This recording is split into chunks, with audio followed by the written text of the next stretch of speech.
The emergency klaxon screamed through the research station's corridors as Marcus Chun sprinted down the metal hallways.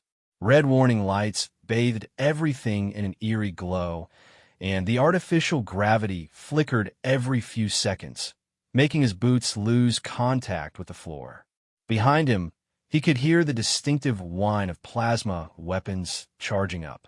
Marcus wasn't supposed to be here. As a human engineer working on the Outer Rim mining station Kepler 442b, he was supposed to be fixing atmospheric processors and calibrating refineries. He definitely wasn't supposed to be running for his life through a diplomatic compound with an alien princess. The princess in question was Zarathus of House Veltar, and right now she was keeping pace with him despite her elegant ceremonial robes. Her species, the Veltari, looked almost human except for their silver-blue skin, elongated limbs, and the intricate patterns of bioluminescent markings that ran along their necks and arms. Those markings were currently pulsing bright orange, which Marcus had learned meant extreme stress. "The service tunnels," Zarathus said, her voice carrying that musical quality all Veltari possessed. "If we can reach the maintenance level, there should be emergency escape pods." Marcus nodded, pulling up the station schematics on his wrist display. The princess was right. There were 6 escape pods on level 7, but they'd have to get past 3 security checkpoints and at least 2 squads of whatever military force had taken over the station. The attack had come without warning. One moment, Marcus had been enjoying the cultural exchange dinner hosted by the Veltari diplomatic mission. The next, armed figures in black combat suits were cutting through the compound's defenses like they weren't there. The attackers weren't human, but they weren't any alien species Marcus recognized either. Their armor was sleek and dark, with no identifying markings, and their weapons were definitely not standard issue for any known military. "Who are they?" Marcus asked as they ducked into a maintenance shaft. The space was cramped, forcing them to crawl on their hands and knees through a maze of pipes and conduits. "I'm not certain," Zarathus replied, her voice tight with worry. "But I suspect they're Korthak separatists. My father recently signed a trade agreement with the human colonies that they strongly opposed. The Korthak were a militaristic species known for their aggressive expansion policies. If they were behind this attack, it wasn't just about trade disputes. They were trying to restart the border wars that had devastated 3-star systems 15 years ago." Marcus had studied the history during his diplomatic training. The Veltari Empire and the Korthak hegemony had been locked in a Cold War for decades, with various human colonies caught in between. The recent peace treaties had been fragile at best, and if something happened to Princess Zarathus while she was on human station, it could give the Korthak the excuse they needed to resume open hostilities. They emerged from the maintenance shaft onto level 6, 1 floor above their destination. The corridor was empty, but Marcus could hear heavy footsteps echoing from somewhere nearby. He motioned for silence and pulled out his engineering scanner, switching it to motion detection mode. The device showed at least 8 heat signatures moving in a coordinated search pattern 2 levels below them. The attackers were being thorough, checking every room and every possible hiding spot.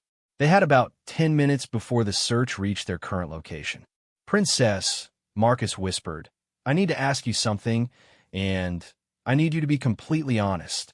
Zarathus turned to look at him, her large, dark eyes reflecting the dim emergency lighting. "What is it, Marcus Chun? Is there something you're not telling me? Some reason why these people would go to such extreme lengths to capture you specifically? Because this level of coordination and firepower suggests this isn't just about trade agreements." The princess was quiet for a long moment, and Marcus saw her bioluminescent markings shift from orange to a deep purple, which indicated shame or guilt in Veltari culture. "My father didn't just sign a trade agreement," she finally admitted. "He signed a mutual defense pact. If the Korthak attack any human colony, the Veltari fleet will respond. And if they attack Veltari space, human ships will assist in our defense." Marcus felt his stomach drop. A mutual defense pact between humans and The Veltari would fundamentally shift the balance of power in this region of space. The Korthak would see it as an act of war, and they'd do anything to prevent it from being ratified by the Human Colonial Council. When is the ratification ceremony? He asked, though he suspected he already knew the answer. Tomorrow, Zarathus said, on the orbital platform above Terra Nova. I'm supposed to represent my father at the signing. That explained everything. If something happened to the princess, especially if it could be blamed on human negligence or complicity, the Veltari would withdraw from the agreement. The Korthak would then have free rein to expand into human territory without fear of Veltari intervention. Marcus checked his scanner again. The search teams were moving faster now, and they'd found evidence of the princess's escape route. They had maybe 5 minutes before this level would be swarming with hostile forces. We need to move, he said, leading the way toward the emergency stairwell. If we can reach the escape pods, I can program one to take you directly to Terra Nova. You'll be safe there, and the ceremony can proceed as planned. What about you? Zarathus asked as they descended the stairs as quietly as possible. Marcus had been trying not to think about that. The escape pods were designed for single occupancy, and there were only enough for the diplomatic staff, not the station's human workers. Even if they could find a 2-person pod, launching it would trigger the station's automated tracking systems. The attackers would be able to follow the princess's escape route and potentially intercept her before she reached safety. I'll figure something out, he said, which they both knew was a polite way of saying he probably wouldn't make it off the station. They reached level 7 without encountering any resistance, but Marcus's scanner was showing movement on multiple levels above and below them. The attackers were closing in from all directions, systematically sealing off every possible escape route. The escape pod bay was a large, circular chamber with 6 pod launches arranged around the perimeter. Each pod looked like a small shuttle, capable of short-range interplanetary flight, but not equipped with faster-than-light drives. To reach Terra Nova, the princess would have to make it to the system's edge and rendezvous with a Veltari ship. Marcus ran to the nearest pod and began the activation sequence. The systems were standard human technology, which he could operate with his eyes closed. The pod's navigation computer came online, and he began programming a course to Terra Nova that would avoid the most likely interception points. Marcus, Zarathus said urgently. They're here. He looked up to see armed figures in black armor emerging from the stairwell they just used. There were at least 6 of them, and they were moving with military precision. Their weapons were already raised and charging. Get in the pod, Marcus ordered, slamming his hand on the launch preparation button. Not without you, the princess replied, but Marcus was already pushing her toward the open hatch. This isn't a discussion, he said firmly. Your survival is more important than mine. If you die here, thousands of people could die in the war that follows. The attackers were spreading out, trying to surround the launch bay. Marcus realized they probably had orders to take the princess alive, which gave him a small advantage. They wouldn't risk using their heavy weapons in such an enclosed space. Marcus Chun, one of the attackers, called out, his voice electronically distorted by his helmet.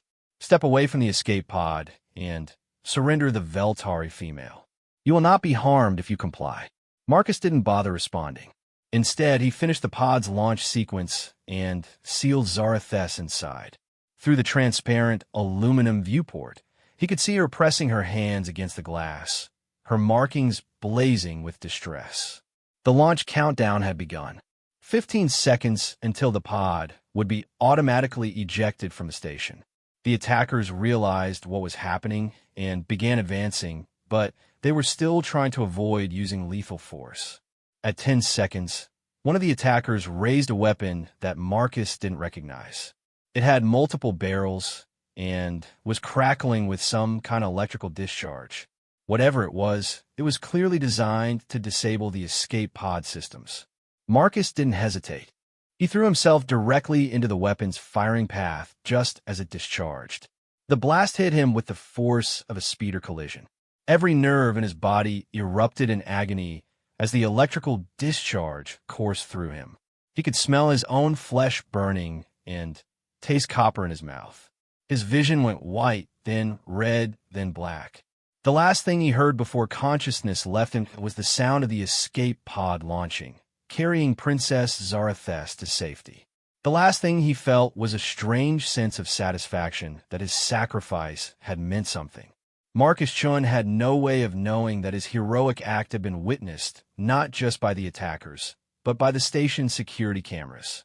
He had no way of knowing that those cameras were connected to a quantum communication array that had broadcast his actions across 3-star systems in real time. He had no way of knowing that his willingness to sacrifice his life for an alien princess would become the foundation of a legend that would spread throughout human and alien space alike. And he certainly had no way of knowing that he wasn't actually dead. The weapon that hit him had been designed to disable electronic systems, not kill organic targets. The massive electrical discharge had stopped his heart and caused severe neural trauma, but the station's automated medical systems had detected his collapse and immediately deployed emergency nanobots to stabilize his condition. For the next 6 hours, Marcus Chun existed in a state somewhere between life and death while microscopic machines repaired the damage to his nervous system and restarted his major organs. The nanobots worked with mechanical precision, following protocols designed by the galaxy's most advanced medical researchers. Meanwhile, Princess Zarathus had successfully reached the Veltari fleet and reported the attack. Within hours, joint human-Veltari forces had retaken the research station and captured the surviving attackers. The Korthax separatists, as the princess had suspected, had intended to assassinate her and blame it on human incompetence. Instead, they had created a diplomatic incident that worked entirely in favor of the human-Veltari alliance. The footage of Marcus Chun throwing himself into harm's way to protect an alien princess was being broadcast on every news network in known space. Public opinion, both human and Veltari, was overwhelmingly in favor of the Mutual Defense Pact. The attackers had not only failed in their mission, they had actually strengthened the very alliance they had hoped to destroy. But perhaps the most significant consequence of the failed attack was what happened when the medical nanobots finished their work and Marcus Chun opened his eyes for the first time in 18 hours. He found himself lying on a bio-bed in the station's medical bay, surrounded by concerned faces both human and alien. But that wasn't what caught his attention.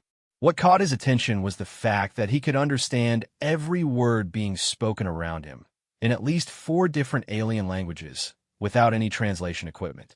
Something had changed during his time in medical stasis. The nanobots, in their efforts to repair his neural pathways, had somehow enhanced them. Marcus Chun had awakened with abilities that no human had ever possessed, and he was about to discover that his trials were far from over. The medical bay's doors hissed open, and a group of figures in elaborate robes entered. Marcus recognized some of them from news broadcasts, high-ranking officials from the Veltari government, including the royal family's personal physician and the Minister of Interstellar Affairs. Behind them walked Princess Zarathus, her ceremonial robes replaced by practical travel clothes, but her bearing still unmistakably regal. When she saw that Marcus was awake, her bioluminescent markings flared bright blue, indicating relief and joy. Marcus Chun, said the eldest of the Veltari officials, speaking in heavily accented standard. I am High Counselor Velthran of the Royal Court. On behalf of His Majesty Emperor Zalthes, I thank you for your heroic actions in protecting Princess Zarathus. Marcus tried to sit up, but his body still felt weak and unsteady. I just did what anyone would have done, he said. Several of the Veltari exchanged glances at this statement. In their culture, self-sacrifice for someone outside one's clan or species was almost unheard of. The fact that a human had risked his life for a Veltari princess without any expectation of reward was being seen as proof that the two species could truly be allies. The Emperor wishes to honor your sacrifice, High Counselor Velthran continued. You have been invited to appear before the full royal court on Veltar Prime to receive the Order of the Silver Star, the highest honor that can be bestowed upon a non-Veltari. Marcus felt his mouth go dry. Veltar Prime was the capital world of the Veltari Empire, home to over 2 billion aliens and the seat of one of the most powerful governments in known space. No human had ever set foot on the planet, let alone appeared before the royal court. "I'm honored," he managed to say, "but I don't think I'm the right person for something like that. I'm just an engineer." "You are far more than that," Princess Zarathas said, speaking for the first time since entering the medical bay. "Your actions have changed the course of history, Marcus Chun. The Mutual Defense Pact will be ratified tomorrow, and it's largely because of what you did. The galaxy has seen that humans and Veltari can trust each other completely." Marcus was still processing this information when Dr. Sarah Kim, the station's chief medical officer, stepped forward with a concerned expression. "There's something else we need to discuss," she said. "The medical nanobots that save your life appear to have caused some unusual side effects. Your brain scans are showing activity patterns we've never seen before in a human. Enhanced neural connectivity, increased processing speed, and what appears to be some kind of linguistic adaptation that's allowing you to process alien languages directly." This explained why Marcus had been able to understand the various alien conversations around him. Somehow, the nanobots had rewired his brain to process linguistic patterns in ways that no human had ever experienced. "Is it dangerous?" he asked. "We don't know," Dr. Kim admitted. "The nanobots were designed by a joint human-Veltari medical team, but they're based on technology that's only partially understood. You may be the first being in the galaxy to have undergone this particular type of neural enhancement." High Counselor Velthran stepped forward again. "This makes your appearance before the royal court even more significant," he said. "If you truly have gained the ability to understand our languages and thought patterns, you may be the key to forging an even deeper alliance between our peoples." Marcus wasn't sure how he felt about becoming a living symbol of interspecies cooperation, but he could see that refusing the invitation wasn't really an option. Too much was at stake, and too many people were depending on the success of the Human-Veltari alliance. "When do we leave?" he asked. "Immediately," Princess Zarathas replied. "My father's personal ship is waiting to transport us to Veltar Prime. The ceremony will take place in 3 days, which will give you time to recover from your injuries and prepare for the presentation." As Marcus was helped out of the bio bed and given a set of formal clothes suitable for interstellar travel, he couldn't help but wonder what he was getting himself into. A few days ago, he had been a simple engineer working on mining equipment. Now, he was apparently destined to become the first human to stand before the most powerful alien government in the galaxy. The irony wasn't lost on him that his attempt to remain anonymous and unnoticed had resulted in the exact opposite.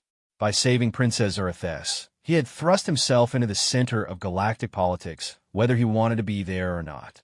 But as they boarded the Veltari royal ship and began the journey to Veltar Prime, Marcus began to realize that his enhanced abilities might make him uniquely qualified for the role he was being asked to play. If he could truly understand alien languages and thought patterns better than any human before him, perhaps he could help build bridges between species that had never been possible before. The ship's viewing ports showed the stars stretching into lines as they entered hyperspace, carrying Marcus Chun toward a destiny he never could have imagined.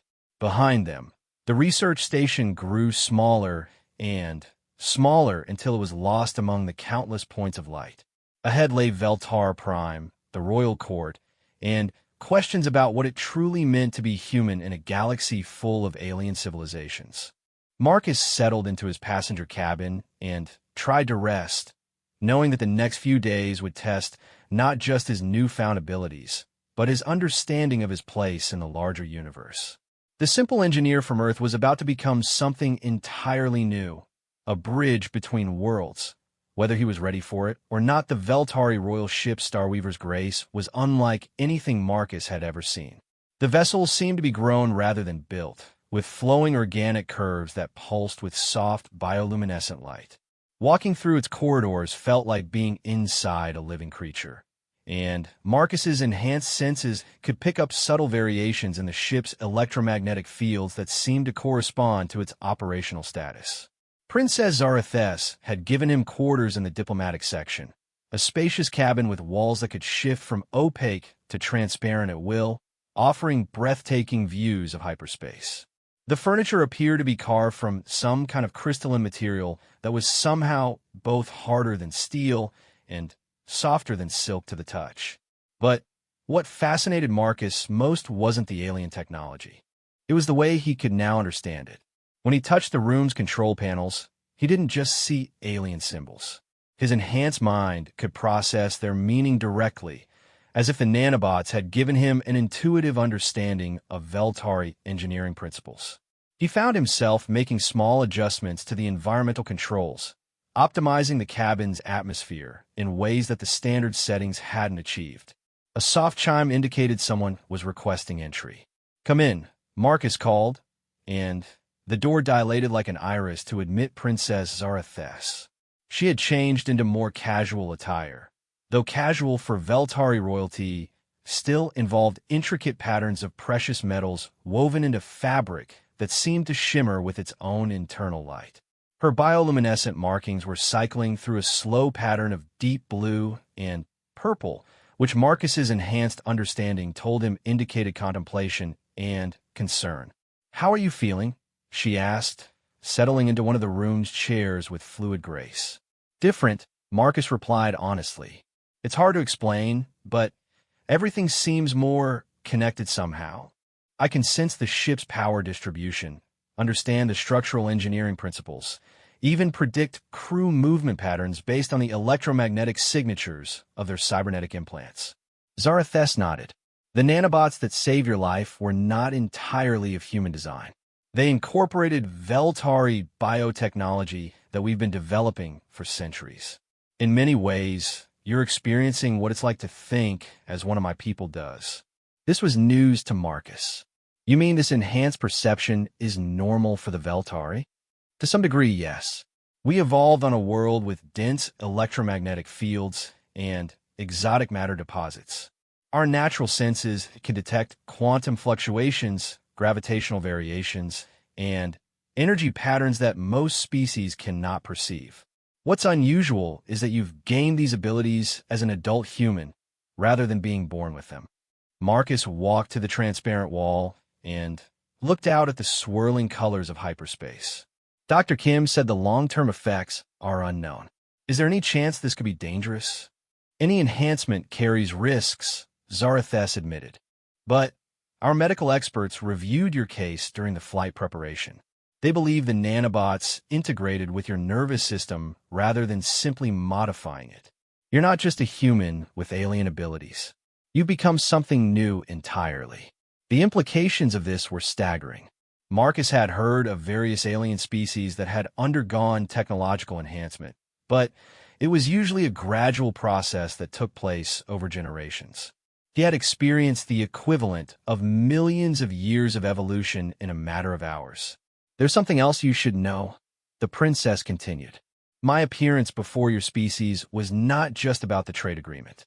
The Veltari Royal Council has been monitoring human development for decades, waiting for a sign that your people were ready for deeper integration with galactic civilization." Marcus turned away from the viewport to look at her directly. "What kind of sign?" "The ability to truly sacrifice for another species without expectation of reward. Most civilizations are fundamentally self-interested. They may form alliances for mutual benefit, but genuine altruism across species lines is extremely rare. What you did on the station proved that humans have evolved beyond simple tribalism." Marcus felt a weight of responsibility settling on his shoulders. "So, I'm not just receiving an award. I'm representing the entirety of human civilization." "In a sense, yes. The royal court will be evaluating not just your actions, but what they represent about human potential. If they're satisfied with what they see, humanity could be offered full membership in the Galactic Cooperation Council."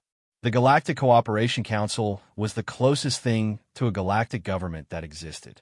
It wasn't a ruling body exactly, but rather a forum where the major spacefaring civilizations coordinated their activities and resolved disputes. Membership came with significant benefits: access to advanced technology, protected trade routes, and collective defense agreements.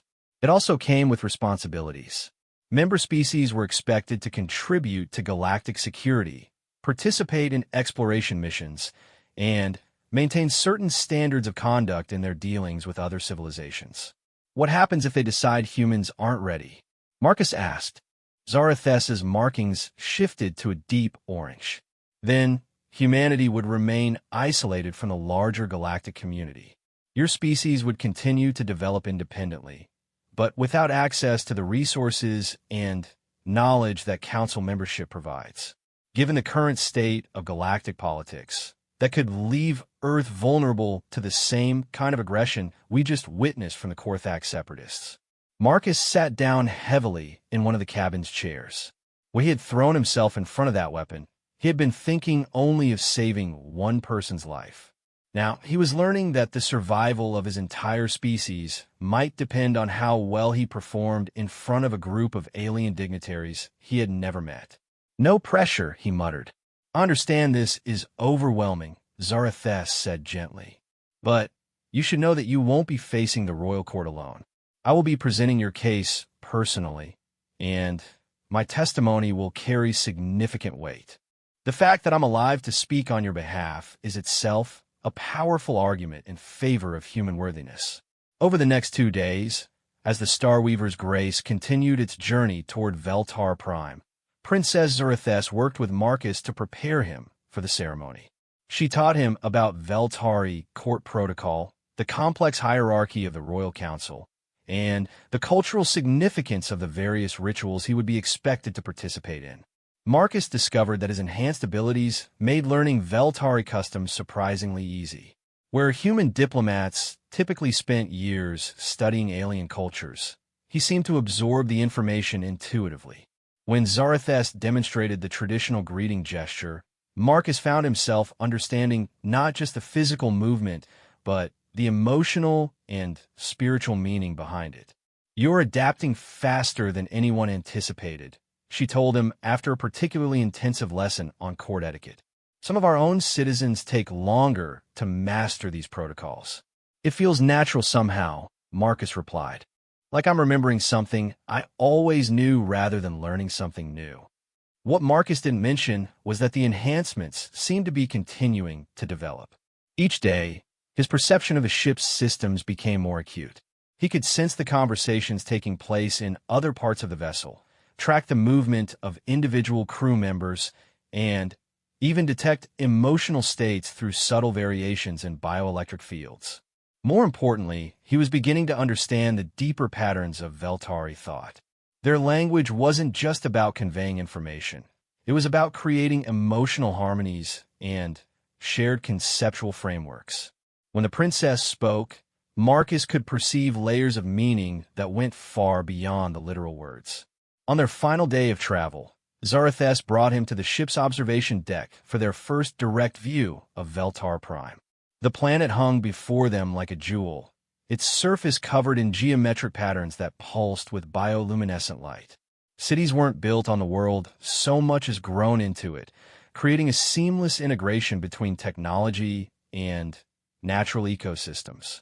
"It's beautiful," Marcus said, and meant it. Through his enhanced senses, he could perceive the planet's electromagnetic signature, the complex dance of energy that flowed through its technological infrastructure. "The royal palace is located at the northern pole," Zarathus explained, pointing to a particularly bright cluster of lights. "It's been the seat of government for over 3,000 years, though it's been rebuilt and expanded many times. The ceremony will take place in the Hall of Harmonies, which can accommodate representatives from over 50 different species." Marcus felt his stomach tighten. 50 species? I thought this was just a Veltari ceremony. Word of your actions has spread throughout the galaxy. Several council members have requested permission to attend, along with observers from species that are considering applying for membership themselves. Your presentation has become something of a test case for evaluating the readiness of newer civilizations. The weight of responsibility that Marcus had been feeling doubled. He wasn't just representing humanity to the Veltari. He was performing in front of the galaxy's most powerful civilizations, and his success or failure could influence how they treated other developing species for decades to come. The Starweaver's Grace entered Veltar Prime's atmosphere with barely a whisper, the ship's organic hull adapting to the changing air pressure and electromagnetic conditions. Through the observation deck's transparent walls, Marcus could see the planet's surface rushing up to meet them, revealing details that took his breath away. The cities were alive in ways he had never imagined possible. Buildings grew and shifted like living organisms, their walls pulsing with patterns of light that seemed to respond to the needs of their inhabitants. Transportation systems flowed like rivers of energy, carrying people and goods in streams of controlled gravitational fields. What struck Marcus most was how harmoniously it all functioned. There was no waste, no pollution, no apparent conflict between natural systems and technological ones. The Veltari had achieved something that human civilization was still struggling toward: perfect integration between intelligence and environment. Your people have had 3 million years to develop this, Marcus observed. Humanity has had maybe 300 years of industrial technology. Development isn't just about time, Zarathes replied. It's about making the right choices at critical moments. Your species is approaching several technological thresholds that will determine whether you follow a path similar to ours or something entirely different. The ship settled onto a landing platform that rose from the surface like a flowering plant reaching toward the sun. Around them, Marcus could see other vessels from across the galaxy. Ships that seemed to be made of living crystal, others that appeared to be constructed from pure energy held in mechanical form, and some that defied easy description entirely. Representatives from the council species, Zarathes explained when she saw him staring. The crystalline collective from the Andromeda Gates, the energy matrices of the void reaches, and several others you probably won't recognize. Marcus tried to calm his nerves as they prepared to disembark. In a few hours, he would be standing before the most powerful beings in the galaxy, trying to convince them that humanity deserved a place among the stars. The enhanced abilities the nanobots had given him would help, but ultimately he would be judged on his character and his species' potential. As they walked down the ship's boarding ramp, Marcus got his first direct experience of Veltar Prime's atmosphere.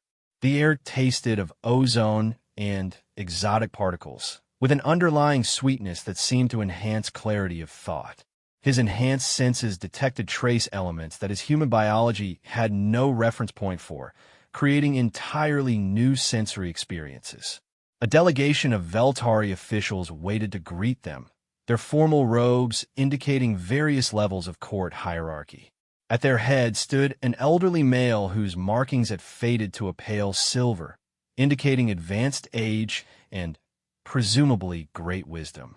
Princess Zarathes, he said, executing a complex bow that involved specific movements of his arms and head. The royal court awaits your testimony. And this must be the human Marcus, Chun. High Coordinator Veldan, the princess replied, returning the bow with equal precision. May I present Marcus Chun, engineer of the Terran Colonial Administration and savior of the Veltari Human Alliance. Marcus attempted his own version of the traditional bow, drawing on everything Zarathes had taught him during the voyage. To his surprise, he found himself understanding the nuances of the gesture in ways that went beyond simple mimicry. He could sense the emotional undertones of respect and curiosity from the assembled officials. The ceremony will begin at the next harmonic convergence, High Coordinator Velden announced. Until then, Marcus Chun will be our honored guest. Quarters have been prepared in the Palace of Harmonies, where he can rest and prepare for his presentation. As they were escorted toward a transport that seemed to levitate without any visible means of propulsion, Marcus couldn't help but wonder what challenges lay ahead. He had already survived an assassination attempt, and discovered abilities beyond human understanding. Now he faced perhaps the greatest test of all, proving that humanity was ready to join the galactic community as equals rather than subjects. The transport carried them through the living city toward the royal palace, and Marcus watched through its transparent walls as alien citizens went about their daily lives. Some looked similar to Princess Zarathes, while others were clearly from different species entirely. All of them seemed to coexist peacefully, working together on projects that Marcus's enhanced perception told him were magnificently complex. This was what council membership could offer humanity, not just technological advancement, but the chance to be part of something truly greater than the sum of its parts. It was also what they could lose if Marcus failed to convince the assembled representatives that his species was worthy of trust. As the royal palace grew larger in their view, its spires reaching toward the alien stars above, Marcus Chun prepared himself for the most important performance of his life. The simple engineer was about to become humanity's advocate before the galaxy itself. The transport settled onto another organic landing platform, this one surrounded by gardens that seemed to exist in more than 3 dimensions. Plants and geometric patterns intertwined in ways that created optical illusions and gravitational anomalies, forming a space that was both beautiful and slightly disorienting. The Palace of Harmonies, High Coordinator Velden announced as they disembarked, built to showcase the art and achievement of council member species. You will find that each section represents a different civilization's contribution to galactic culture. As they walked toward the palace entrance, Marcus realized that this was more than just a ceremonial venue. It was a demonstration of what humanity could become part of and what they would miss out on if his presentation failed to impress the assembled dignitaries. The future of his species rested in the hands of a simple engineer who was no longer entirely human. In a few hours, Marcus Chun would discover whether that transformation would be enough to secure humanity's place among the stars. The quarters assigned to Marcus in the Palace of Harmonies defied every expectation he had about alien architecture. The rooms seemed to extend far beyond their apparent boundaries, with walls that shifted between transparency and opacity based on his emotional state. When he felt overwhelmed, the space contracted to a cozy, intimate size. When he needed to think clearly, it expanded into a vast chamber with soaring ceilings that seemed to reach into the planet's upper atmosphere. Marcus stood at what he thought was a window, looking out over the sprawling alien city below. Through his enhanced senses, he could perceive the electromagnetic signatures of millions of inhabitants going about their daily lives. The Veltari weren't the only species living on their home world. He could detect at least a dozen different biological patterns, suggesting a truly multicultural society that had achieved something human civilization was still struggling with. A soft musical tone indicated that someone was requesting entry. "Come in," Marcus called, and the door opened to admit a figure he didn't recognize. The visitor was tall and graceful like the Veltari, but their skin was a deep golden color that seemed to shift and flow like liquid metal. Instead of the bioluminescent markings that decorated Veltari physiology, this being's body was covered in intricate patterns that looked like circuitry, but pulsed with organic rhythms. "Marcus Chun of Terra," the figure said in perfect English, though their voice carried harmonic overtones that suggested they weren't speaking their native language. "I am Archive Keeper Thessera of the Crystalline Collective. I have come to speak with you before tomorrow's ceremony." Marcus executed the formal bow that Princess Zarathes had taught him, trying to adapt it for an unfamiliar species. To his surprise, his enhanced abilities allowed him to sense the proper modifications needed for crystalline collective etiquette. "I'm honored by your visit, Archive Keeper. How can I help you?" "The question is rather how I may help you," Thessera replied, moving into the room with a flowing motion that reminded Marcus of water flowing downhill. "Some view your sacrifice as proof of human worthiness, while others see it as an anomaly that should not be used to judge an entire civilization." This was the kind of political complexity Marcus had been dreading. "Which view do you hold?" "I am here to determine that," Thessera said simply. The crystalline collective has existed for over 10 million years. We have seen many species rise to spacefaring status, and we have observed the patterns that determined which civilizations ultimately succeed in joining the galactic community. The archive keeper approached the window, and Marcus noticed that their presence caused the room's walls to take on a subtle crystalline structure, as if the palace was adapting to accommodate their nature. Most species that achieve faster-than-light travel do so through either military conquest or technological advancement. Humans achieved it through cooperation and shared knowledge between multiple competing nations. This suggests a level of adaptability that is quite rare.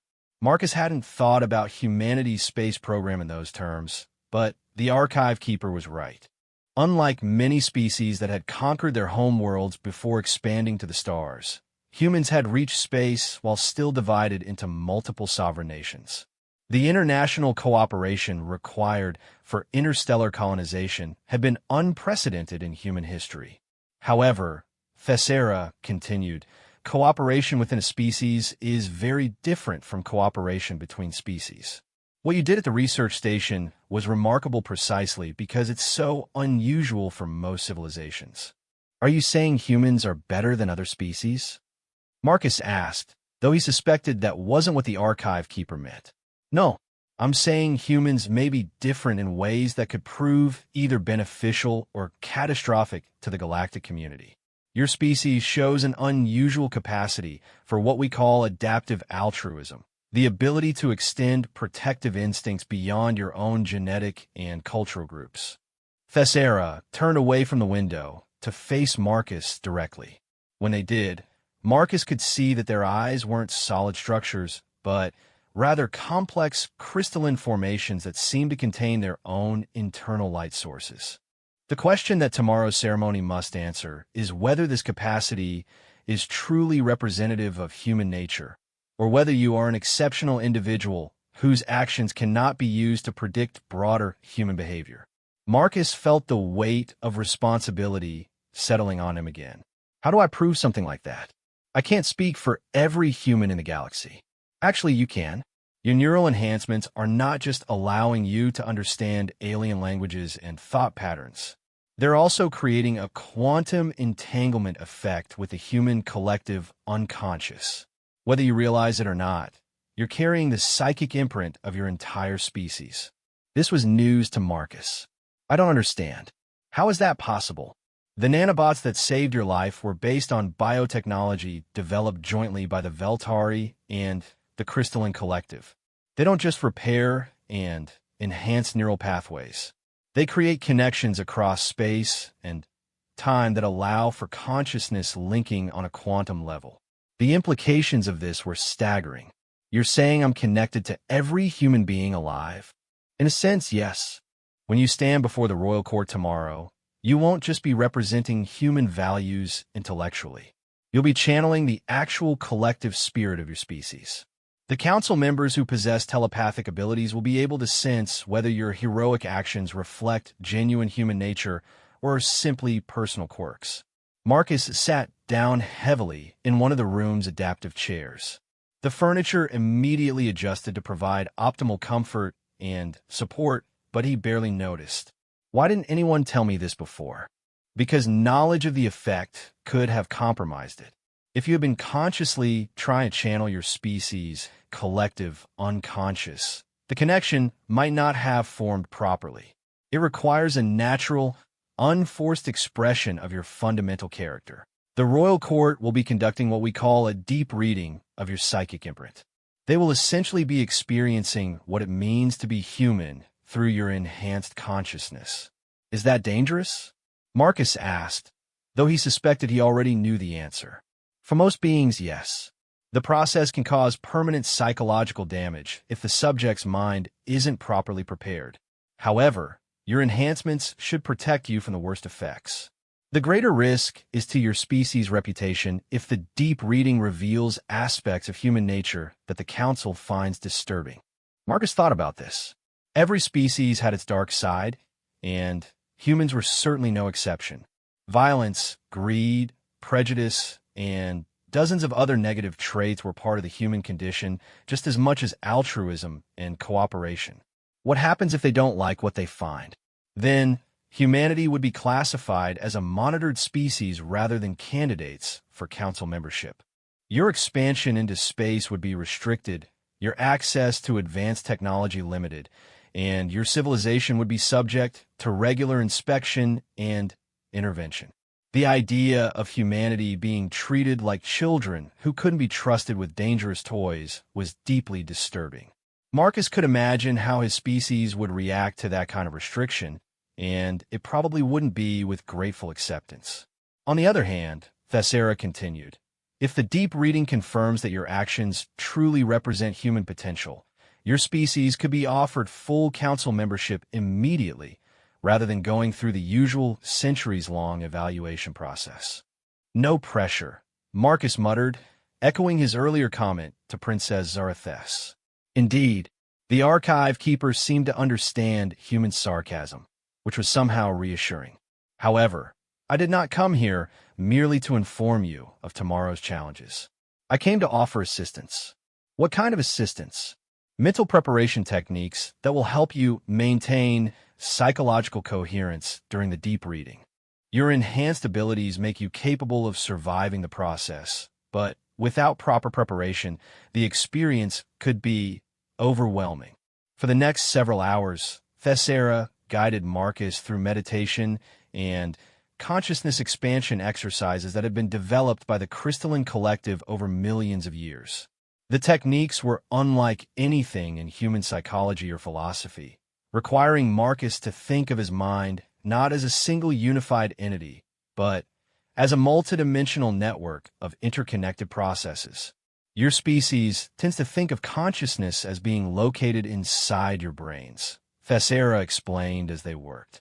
But consciousness is actually a field effect that extends far beyond the physical boundaries of your bodies. The deep reading will tap into that extended field, revealing patterns and connections that even you aren't aware of. Marcus found the exercises surprisingly intuitive, though he suspected that was due to his neural enhancements rather than any natural talent for alien meditation techniques. As he practiced, he became increasingly aware of subtle connections to other human minds scattered across the galaxy. The sensation was like being part of a vast, invisible web that linked every member of his species. Can you sense them? Thessera asked during one of the deeper meditations. Yes, Marcus replied, though his voice seemed to be coming from somewhere far away. It's like hearing a conversation in the next room. I can't make out the specific words, but I can feel the emotional patterns. What emotions are you detecting? Marcus concentrated, trying to sort through the complex mixture of sensations flowing through the quantum connection. Hope, fear, curiosity, determination. And something else, something that feels like pride? No, not quite pride. More like stubborn defiance. Explain. Humans don't like being told they're not good enough. Even when we're clearly outmatched, we tend to react to challenges by becoming more determined rather than more cautious. It's probably not always a good trait, but it's definitely a human one. That is a very astute observation, Thessera said with what sounded like approval. That stubborn defiance, as you call it, is exactly the kind of trait that could either make your species valuable allies or dangerous enemies to the galactic community. As the meditation session continued, Marcus began to understand what the archive keeper meant. He could sense the collective human response to the idea of being judged by alien civilizations, and it wasn't entirely positive. There was gratitude for the opportunity, but there was also resentment at the implication that humanity needed permission to expand among the stars. Your species is young, Thessera observed when Marcus described these feelings. You haven't yet learned to see galactic civilization as a collaborative effort rather than a competition. That perspective will come with time and experience, assuming your species survives long enough to gain it. Is that what the ceremony is really about? Marcus asked, determining whether humans can learn to be cooperative rather than competitive? Partially, but it's also about determining whether your species' competitive instincts can be channeled constructively rather than destructively. Many of the galaxy's greatest achievements have come from civilizations that retained their drive to excel while learning to direct it toward mutual benefit rather than mutual destruction. The conversation was interrupted by another musical tone indicating a visitor. This time it was Princess Zarathus, looking somewhat flustered despite her usual regal composure. "Archive Keeper Thessera," she said with a formal bow. "I was not informed that you were meeting with our guest." "The Crystalline Collective observes its own protocols," Thessera replied diplomatically. "I came to offer assistance in preparing Marcus Chun for tomorrow's ceremony. Nothing more." "What kind of assistance?" the princess asked, though her tone suggested she suspected she wasn't going to like the answer. Marcus explained about the deep reading and the mental preparation exercises. As he talked, he watched Zarathus's bioluminescent markings cycle through several color patterns that indicated surprise, concern, and, finally, resigned acceptance. "I should have anticipated this," she said when he finished. "The council members have been divided about humanity's readiness for membership. A deep reading was probably inevitable. Is there anything else I should know?" Marcus asked. "Any other surprises that might be waiting for me tomorrow?" Zarathus and Thessera exchanged what Marcus interpreted as meaningful glances, which was impressive given the significant differences in their facial structures. "There is one more thing," the princess said reluctantly. "The ceremony will be broadcast throughout the galaxy via quantum communication networks. Every spacefaring civilization will be watching, along with several species that are still confined to their homeworlds. Your performance tomorrow will influence not just humanity's future, but how the galactic community approaches other developing civilizations for generations to come." Marcus felt his stomach drop. "How many beings are we talking about?" "Approximately 47 billion sentient individuals across 23 star systems," Thessera replied with matter-of-fact precision. "Not counting the artificial intelligences and collective consciousnesses that also monitor such events." 47 billion, Marcus repeated slowly. "Right. No pressure at all." "Marcus," Princess Zarathus said gently, "you should know that whatever happens tomorrow, you've already accomplished something remarkable. The fact that we're having this conversation, that humans are being considered for council membership at all, is largely due to your actions on the research station." "The princess is correct," Thessera agreed. "Whether your species gains immediate membership or undergoes a longer evaluation process, you have established that humans possess the capacity for genuine interspecies cooperation. That achievement will have lasting value regardless of tomorrow's outcome." As the two alien dignitaries prepared to leave, Marcus realized that his perspective on the upcoming ceremony had fundamentally changed. It wasn't just about proving human worthiness to the galactic community. It was about demonstrating what was possible when different species chose cooperation over conflict, trust over suspicion. The simple act of throwing himself in front of an assassin's weapon had become a symbol of something much larger than individual heroism. It represented the possibility that the galaxy's diverse civilizations could work together as equals rather than competitors. After his visitors departed, Marcus returned to the window overlooking the alien city. Through his enhanced senses, he could perceive the complex web of relationships that held the multicultural society together.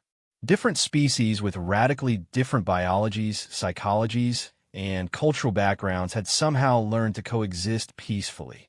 Humanity could become part of that web, or it could remain isolated on the fringes of galactic civilization. Tomorrow, Marcus Chun would help determine which future his species would face. As he prepared for sleep, Marcus reflected on how much his life had changed in just a few days.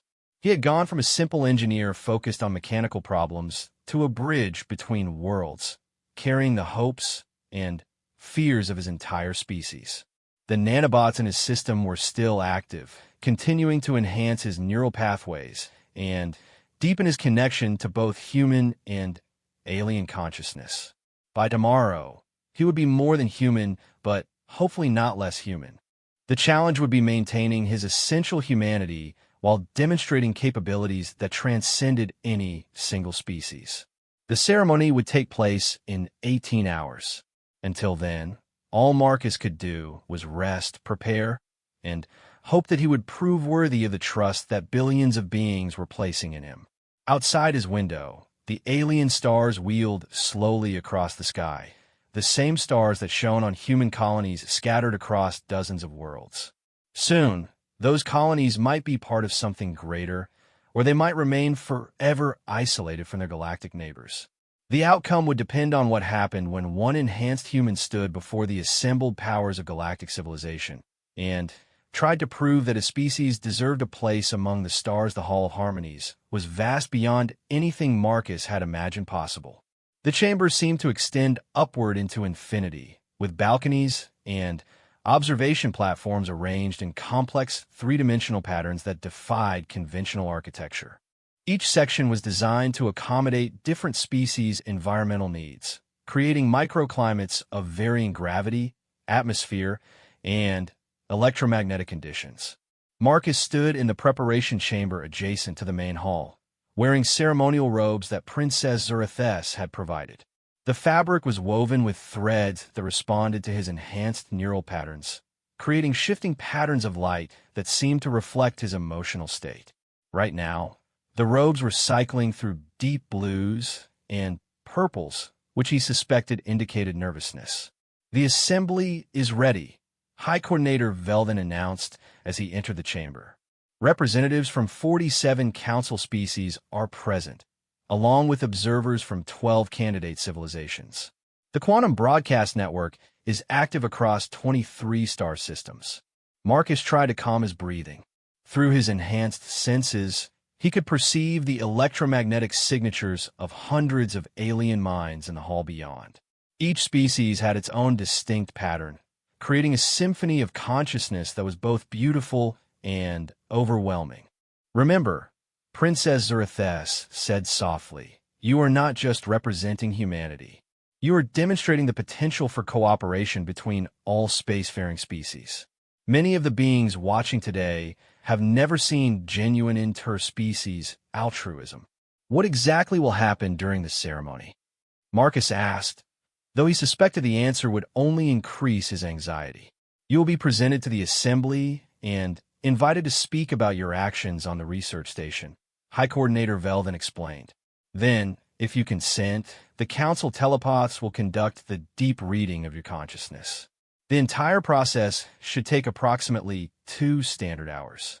2 hours to determine the future of human civilization." Marcus wondered if any individual in history had ever faced such responsibility. "Marcus," Princess Zerethess said, placing her hand gently on his arm, "whatever happens today, know that you have already changed the galaxy for the better.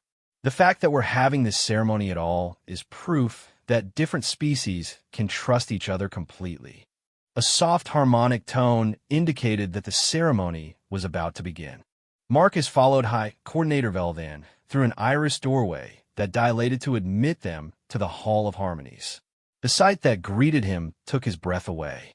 The vast chamber was filled with beings of every conceivable form and size.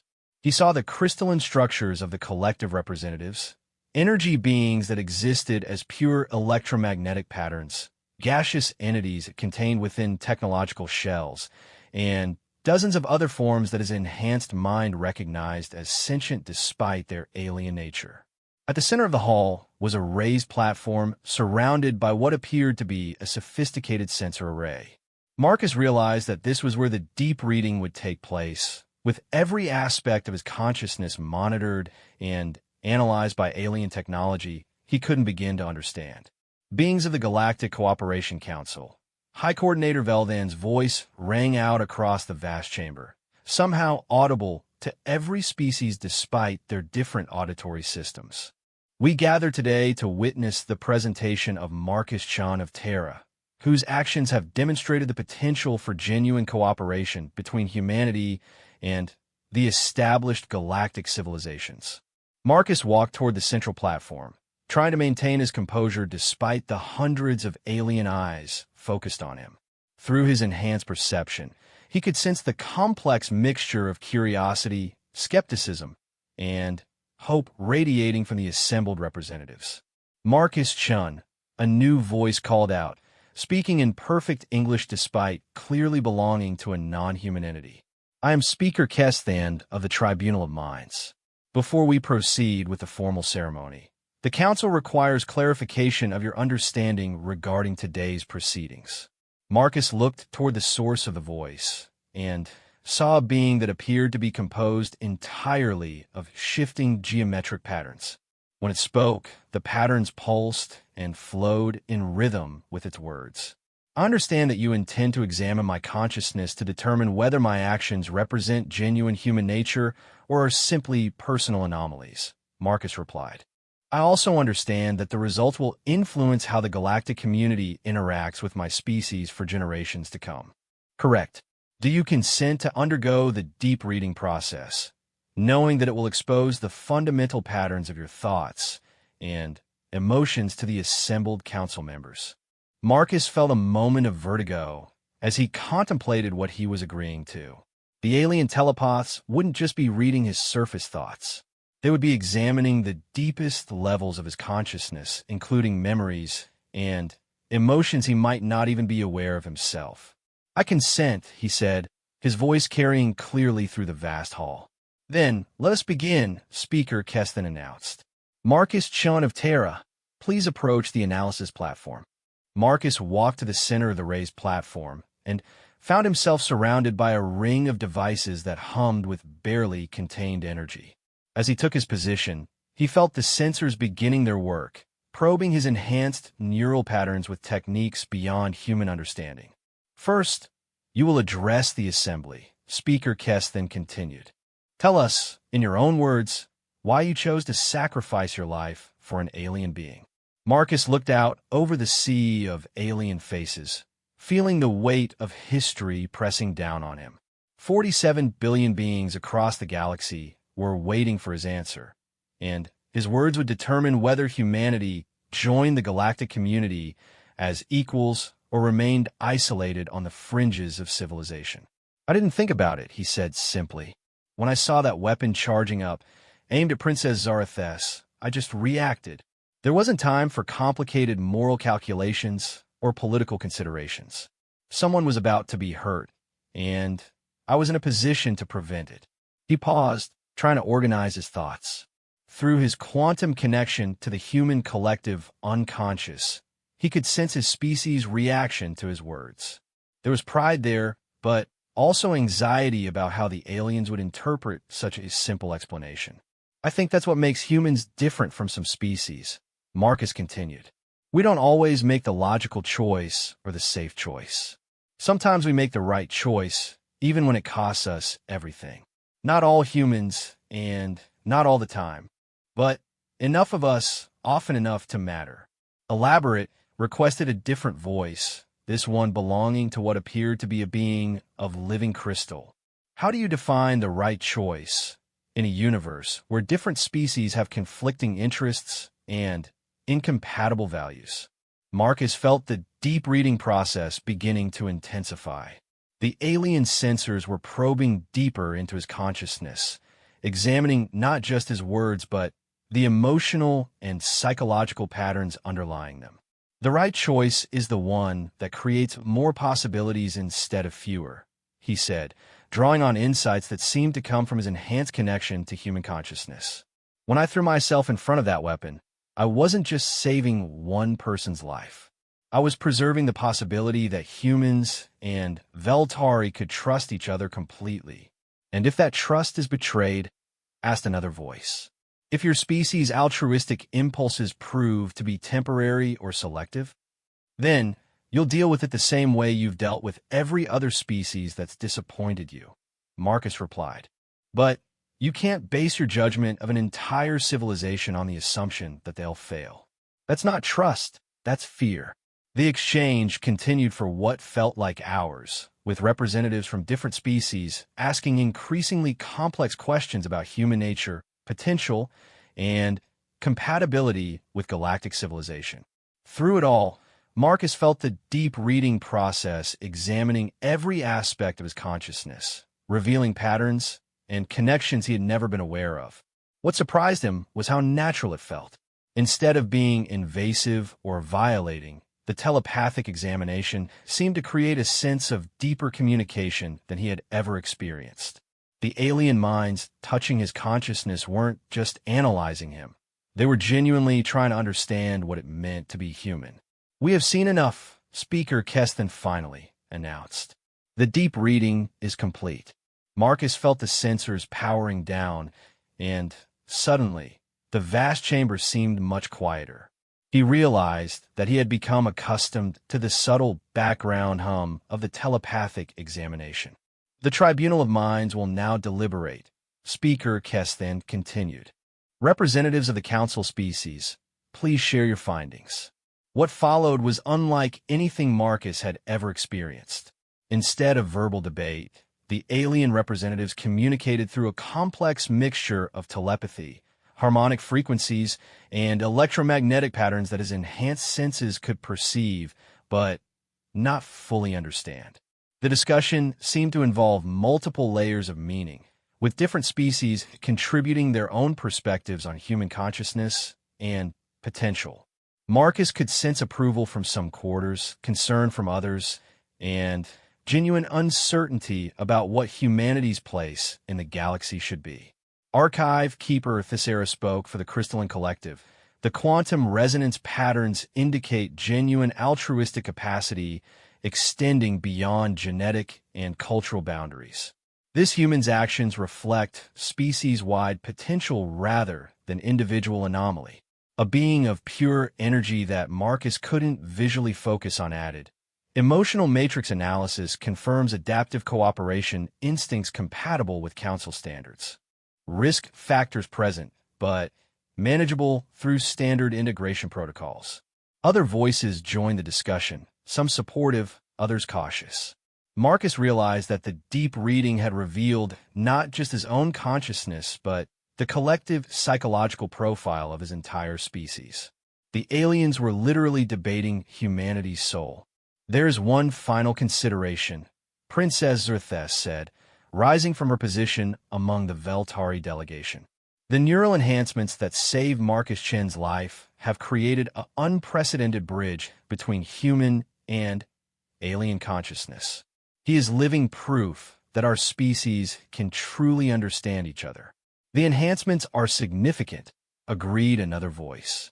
"But they raise questions about whether standard humans can achieve similar levels of interspecies cooperation without technological assistance." Marcus felt compelled to speak. "May I address that concern?" "You may," Speaker Keston replied. "The enhancements didn't change who I am," Marcus said. "They just made it easier for me to understand what I was seeing. The willingness to help someone in danger, regardless of their species, was already there. The technology just gave me better tools to act on that willingness."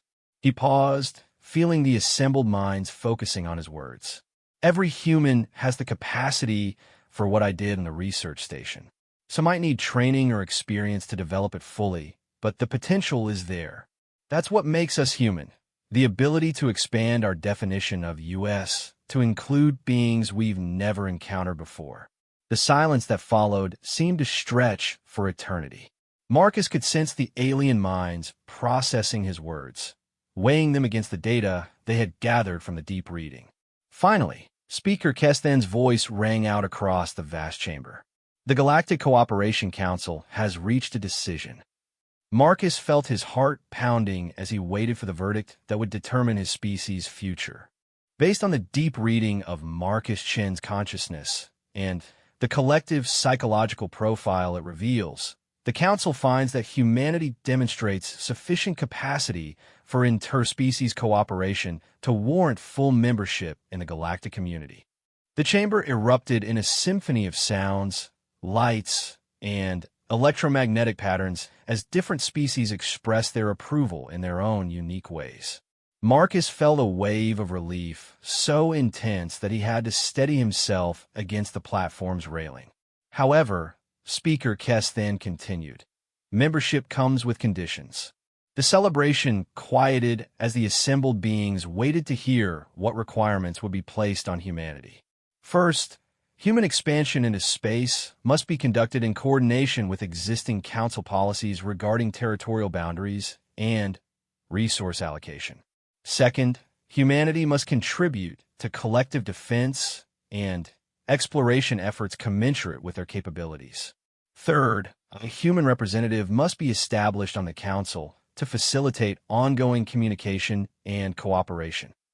Marcus felt overwhelmed by the implications. Humanity wasn't just being accepted into the galactic community. They were being invited to help shape its future. Marcus Chun of Terra, Speaker Keston said, addressing him directly. The Council extend an invitation for you to serve as humanity's first representative, should your government and people approve the appointment. The suggestion hit Marcus like a physical blow. Him, a simple engineer who had stumbled into this situation by accident. I'm honored, he managed to say, but I think there are other humans who might be better qualified for such an important position. The qualifications for council representation are not technical or political, archive keeper Thessera explained. They're psychological and spiritual. You have demonstrated the capacity to understand alien perspectives while maintaining your essential humanity. That combination is extremely rare. Princess Zarathes stepped forward. The appointment would not take effect immediately. You would have time to consult with your government, undergo additional training, and prepare for the responsibilities involved. Marcus looked out over the assembled aliens, realizing that his life had just changed in ways he was only beginning to understand. A few days ago, he had been fixing atmosphere processors on a mining station. Now he was being offered a position that would make him one of the most influential humans in the galaxy. I need time to consider this, he said finally. Of course, Speaker Keston replied. The Council's invitation will remain open for 1 standard year. Until then, humanity's membership will be represented by Princess Zarathes speaking on your behalf. As the ceremony concluded and the various delegations began to disperse, Marcus found himself surrounded by alien dignitaries offering congratulations and expressing interest in future cooperation with the species. Through his enhanced senses, he could perceive the genuine excitement and curiosity radiating from beings who had just witnessed something historic. But what struck him most was the sense of connection he felt to every being in the chamber. The deep reading had created links between his consciousness and there's that transcended species boundaries. For the first time in his life, Marcus truly understood what it meant to be part of something larger than humanity. The simple engineer had become a bridge between worlds, and through him, humanity had taken its first steps toward a destiny among the stars. The universe was vast and full of wonders beyond imagination, and his species would now have the chance to explore it all as equals rather than subjects. As he left the Hall of Harmonies, Marcus Chun reflected on how a single moment of selfless action had transformed not just his own life, but the future of human civilization. Sometimes the most important choices were the ones made without thinking, guided by instinct rather than calculation. Tomorrow, humanity would begin its journey as full members of the galactic community. And Marcus would have to decide whether he was ready to help guide that journey as a species representative to the stars.